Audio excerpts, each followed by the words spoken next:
ข้าพเจ้ากองแก้วสายสงครามรองประธานสภาแห่งชาติตั้งเป็นสมาชิกสภาแห่งชาติสุดที่10มีความรู้สึกเป็นเกียรติอย่างยิ่งที่ได้รับการมอบหมายจากท่านประธานคณะประจำสภาแห่งชาติให้แถลงข่าวต่อสื่อมวลชนเกี่ยวกับผลการพิจารณาและรับรองเอากฎหมายในกองประชุมสมัยวิสามัญเทื่อที่1ของสภาแห่งชาติสุดที่10ให้ประชาชนลาวบรรดาเผ่าภายในประเทศและพี่น้องชาวลาวอยู่ต่างประเทศได้รับทราบอย่างทั่วถึงกันคือดังบรรดาท่านผู้ชมและผู้ฟังได้รับทราบแล้วว่ากองประชุมสมัยสามัญเทื่อที่1ของสภาแห่งชาติสุดที่10ได้ดำเนินมาแต่วันที่6กรกฎาคม2026เป็นต้นมากองประชุมได้ค้นคว้าพิจารณารับรองเอาเนื้อในที่สำคัญหลายปัญหาซึ่งบรรดาท่านรองประธานสภาแห่งชาติที่ชี้นำแต่ละภูมิเขตได้แถลงข่าวให้ทราบแล้วและเริ่มแต่วันที่9ถึงวันที่10กรกฎาคม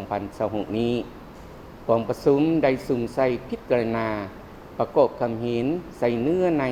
ของร่างกฎหมายจำนวน2ฉบับอย่างละเอียดถี่ถ้วนหลังจากนั้นคณะรับผิดชอบร่างกฎหมายว่าโดยงบประมาณแห่งรัฐฉบับปรับปรุงและร่างกฎหมายว่าโดยเงินแห่งรัฐฉบับปรับสร้างใหม่ได้ค้นคว้าปรับปรุงร่างกฎหมายตามคำเห็นของบรรดาท่านสมาชิกสภาแห่งชาติในตอนบ่ายของวันที่10กรกฎาคม2026คณะรับผิดชอบก็ได้รายงานผลการปรับปรุง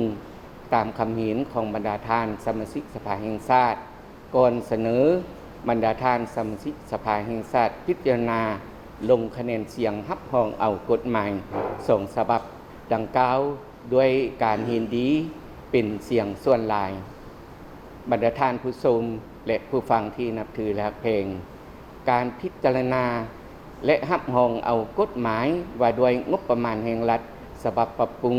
และกฎหมายว่าด้วยคลังเงินแห่งรัฐฉบับสร้างใหม่แม่นผลสำเร็จที่สำคัญในการจัดตั้งปฏิบัติแผนการสร้างและปรับปรุงกฎหมาย5ปี2026ถึง2030ของสภาแห่งชาติสุดที่10ทั้งเป็นการประกอบส่วนอันสำคัญในการปรับปรุงและเพิ่มทวีพาหนะในการคุ้มครองรัฐคุ้มครองเศรษฐกิจสังคมของประเทศเฮาให้เป็นระบบครบสุดขึ้นตึมเพื่อรับประกันปกป้องสิทธิและผลประโยชน์ของรัฐรวมหมู่บุคคลนิติบุคคลและประชาชนลาวบรรดาเผ่า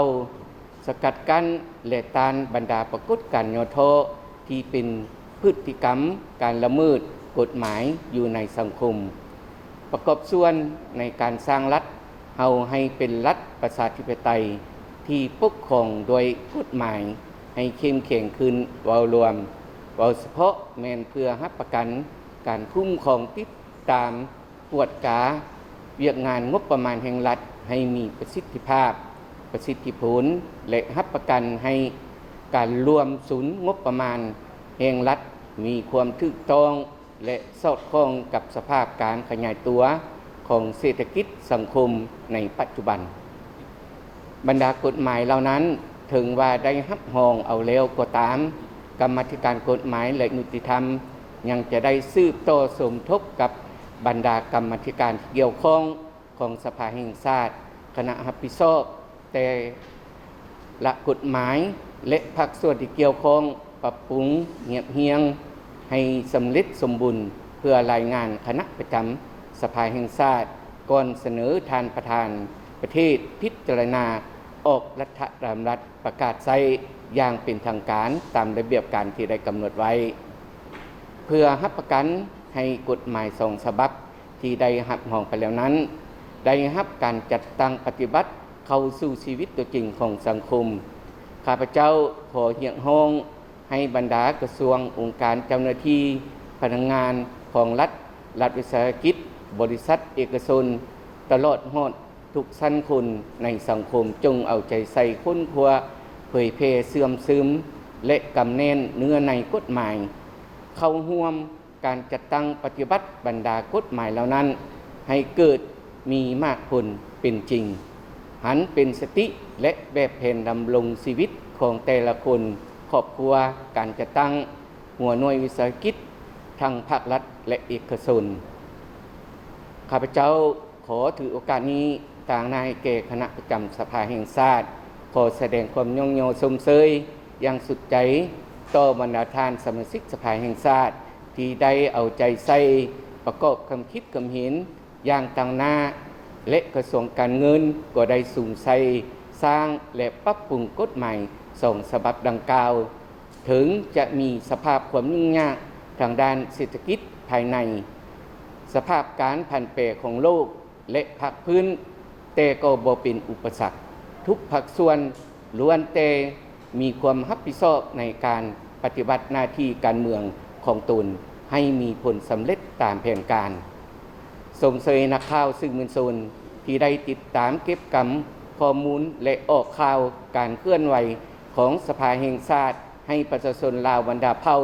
ได้รับทราบอย่างทั่วถึงและทันเวลาสมเสยและขอบใจมายังประชาชนลาวบรรดาเผ่าทั่วประเทศที่ได้เอาใจใส่ติดตามและตำหนิส่งข่าวผ่านโทรศัพท์สายด่วนมาทางกองประชุมสภาแห่งชาติในครั้งนี้ด้วยสุดท้ายนี้ขอพรใส่ประเสริฐให้บรรดาท่านผู้ชมและผู้ฟังจงมีสุขภาพแข็งแรงมีพลานามัยสมบูรณ์อายุมั่นขวัญยืนและมีความผาสุกในชีวิตขอขอบใจ